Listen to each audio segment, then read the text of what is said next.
Good morning. Thank you so much for having me back. It's always a pleasure to be here with you.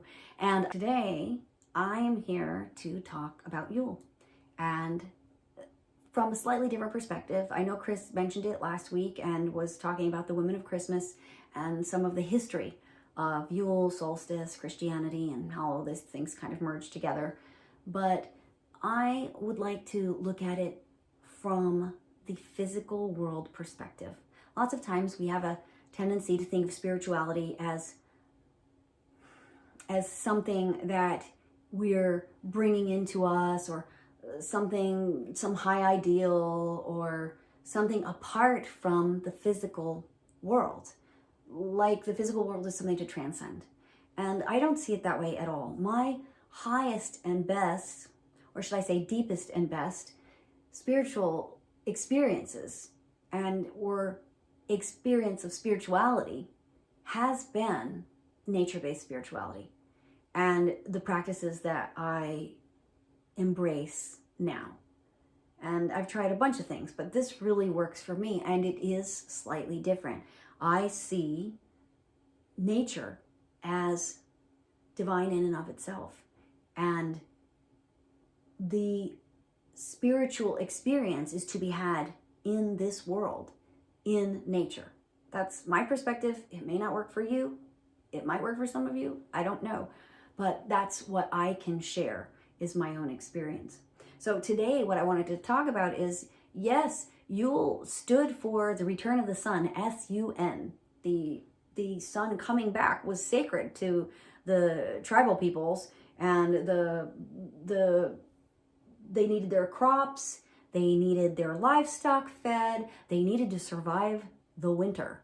You can understand why that would be a sacred day to wait for the return of the sun, and you would celebrate because it's the promise that is coming of life to begin again and basically save you all from the elements. But there's a whole nother layer on top of that. That's kind of like a necessity layer.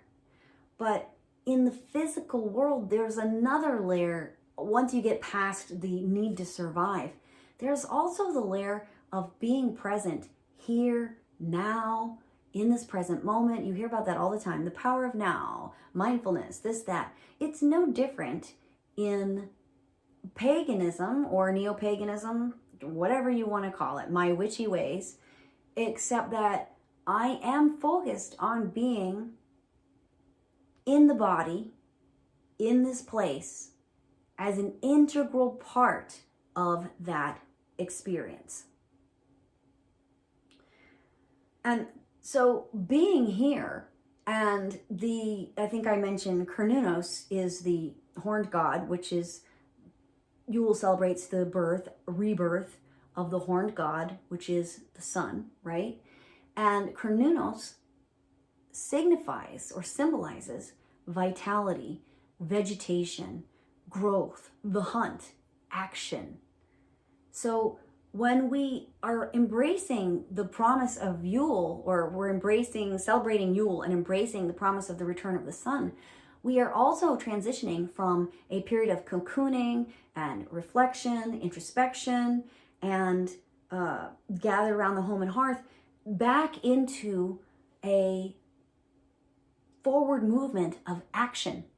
We can take action. We can be present in the physical world. We can manifest not only by thinking, seeing, and envisioning things, but actually working towards those things in the real physical world. That's one of the key elements that I see both in Stoicism and in nature-based spirituality for me, is that we are putting feet to the high ideals that we hold and taking action and making steps and being present in the world in a physical way that hopefully leads us to the embodiment of those ideals.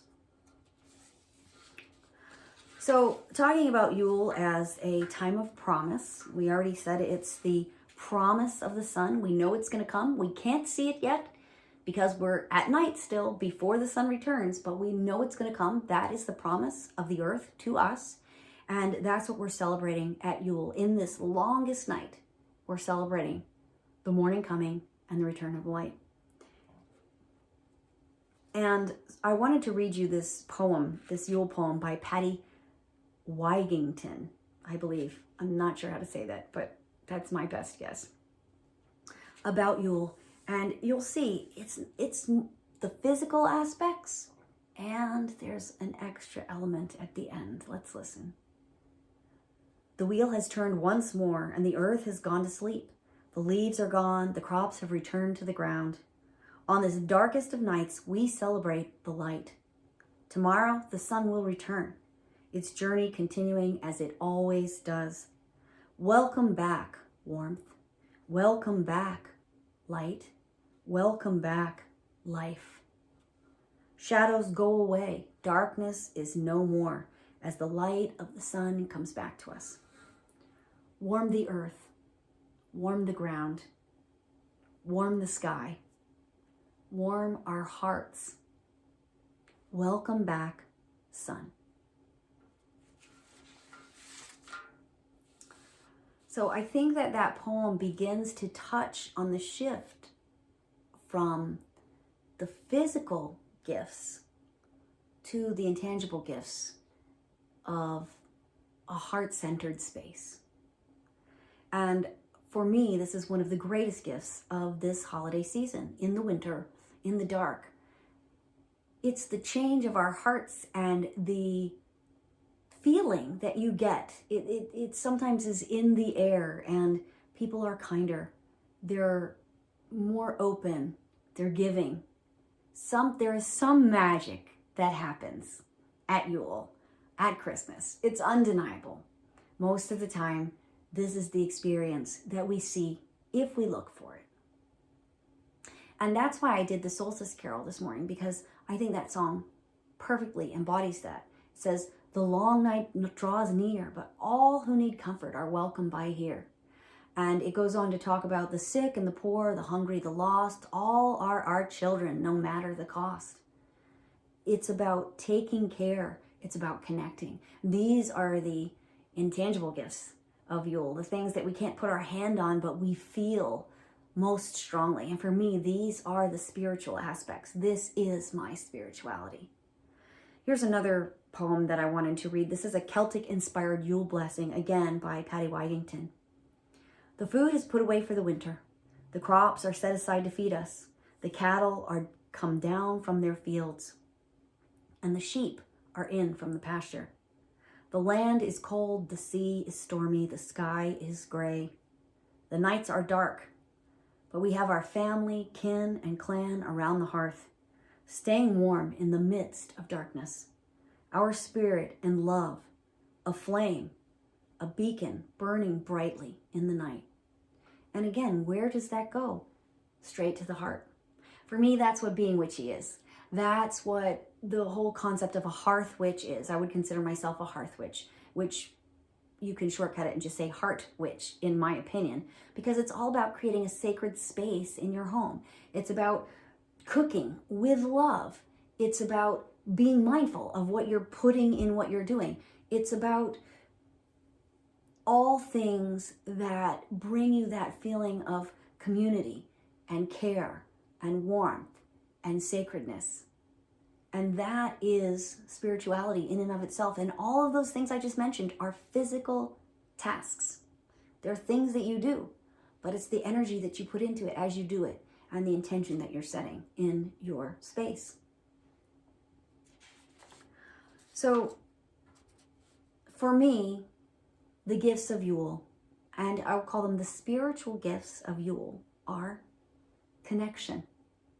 We are connected to our family, to our friends, to our loved ones, whatever that relation may be. We are connected through ritual. Ritual is a part of spirituality. And what are our rituals? It doesn't have to be bells and smells, as people say about the Catholic Church, right? It's gift giving is a ritual. Feasting together is a ritual. Spending time around a fire, whether that's a Yule fire or Yule log or a bonfire or just the fireplace, and you don't even celebrate Yule. It doesn't matter. It's about the time that you're connecting and the intention with which you do it. Maybe there are more stories behind that log, and you're going to tell your family members what that Yule log stands for in your tradition. Or maybe you're not. Maybe you're just going to share stories of times past. It doesn't matter. It's about the connection. Melanie has talked before about God is between us. It's in the space between us. It's in our relations. And I think that that is a really important part of nature-based and pagan, neo-pagan, witchy spirituality, is about those connections. We also have an opportunity to connect with the earth and the animals. We can feed the animals. It sounds silly, but there is something magical about just putting out some cracked corn and watching the animals come and eat the corn, or even coming back the next day and knowing it's gone and knowing that they had some. When I was a child, my grandfather used to put out cracked corn for the bunnies and the deer and the squirrels, and maybe some nuts sometimes for the squirrels, and birdseed for the birds. And we would celebrate the cardinal that would show up, because up north they're much more rare than here. And it would fill our hearts with joy and awe to see the little animals coming and eating what we had put out for them. There is something really magical and special about that. If you've never done it, you should just try it. It might be harder if you live in the city or in a dense suburb. But where we live here, we have deer everywhere. So we're going to go try and find some cracked corn and rekindle that ritual that I had as a child, that look how long it's stuck with me. Many, many, many decades. And it's still an important part of who I am. So that shows you the power of ritual and connection. Also, the earth. We're going to connect with the earth. A lot of us, we have Yule trees or we have wreaths on our doors. And those are both, the evergreen is a symbol of life continuing, even through the dark period. And the berries of the holly that we put on the wreaths, and all the different kinds of evergreen bushes. When you put those things together, especially in the circle, because, circle in paganism is a pretty big deal. It's the circle of life. It's the continuation of everything, the cycle of the wheel. So it's important. And when you put that evergreen on there, you're just showing the continuation of life and celebrating that even in the dark. Then you also have, tied to those things, look at the wreath making. You also have creativity. We have the opportunity to make gifts for each other. It could be a wreath, it could be bath salts or a body scrub, or it could be homemade goodies. I know some of us have baked piles and piles and piles of sweet treats with their family members. And that is a sacred time with the family member, whoever you're doing it with, friends, doesn't matter. And also, when you're giving it, you've made these gifts from your heart with love. How is that not a spiritual task? How is it not a spiritual experience? We forget that spirituality is in, or can be in, all of these things if we're present and mindful of it. So we bake these gifts, or we make this. I'm gonna make, spoiler alert, I'm gonna make some granola. I love making granola. It's delicious. And I'm gonna make some granola and put that in our goodie boxes, because Paul and I are making our gifts this year to give to our family members. It doesn't have to be extravagant, but it's done with love and intention. And that's what magic is all about. That's what manifesting is all about. That's what, for me, spirituality is all about. Holding the sacred, especially in everyday tasks. Chop wood, carry water, right? And that's also what the Hearth Witch is about. And I think I said this, but Hearth Witch is Heart Witch, in my opinion. It's about creating that sacred space. When you're decorating the tree with your family members and you're connecting, you are creating a space that gives you a feeling when you look at it. And that feeling is peace or love or joy or connectedness or whatever it is, but you are creating a sacred space. So we have a Yule tree, just like we would have a Christmas tree. And people also come together and do singing, right? Every year, most of the time, One World has a get-together at Christmas where we tend to end up singing, whether that's with an instrument or a cappella. It's not relevant. The point is we get together and we do our best and we laugh and we have fun and we do it together. And that is creativity. And Yule also, and Carnunos, right, brings that passion, that fire of life, the drive, the energy back to us. Fertility, vitality. And that is also in creating music or art or whatever else. So that can come into this as well, especially if we're making artistic gifts.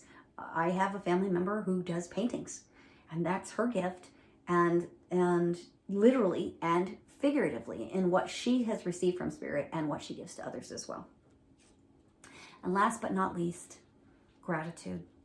Yule brings gratitude. At least it does for me. The holiday season brings gratitude because I am much more aware of the people I love, the opportunity to be together, the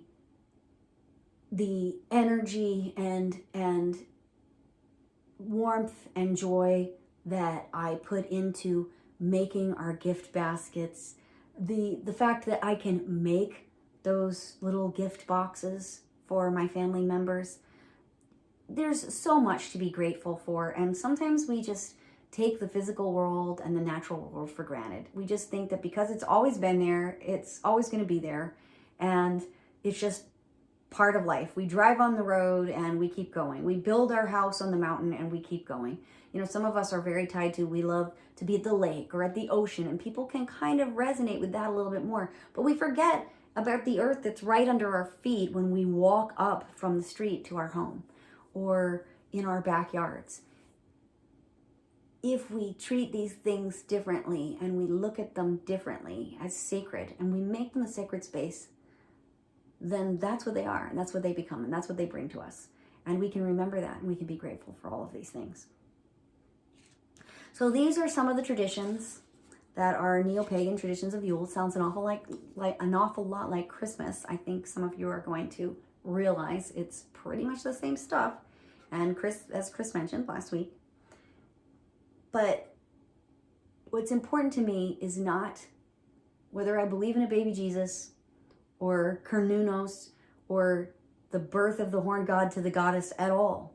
It's about what happens at this time of year. It's about the magic in my life, the magic in my relations, and the whole experience as part of the world, part of the physical experience of Yule, and the spiritual in these everyday moments. That's what's important. How we treat ourselves, how we treat the planet, how we treat others. So in closing, I'd like to share this Yule poem by Susan Cooper. So the shortest day came and the year died. And everywhere down the centuries of the snow-white world came people singing, dancing, to drive the dark away. They lighted candles in the winter trees. They hung their homes with evergreen. They burned beseeching fires all night long to keep the year alive. And when the New Year's sunshine blazed awake, they shouted, reveling. Through all the frosty ages, you can hear them echoing behind us. Listen. All the long echoes sing the same delight this shortest day. As promise wakens in the sleeping land, they carol, feast, give thanks, and dearly love their friends and hope for peace. And so do we, here, now, this year, and every year. Thank you so much for sharing your time with me. And from our home to yours, we send you blessings of love, peace, joy, warmth, gratitude, and cheer this holiday season. Blessed be.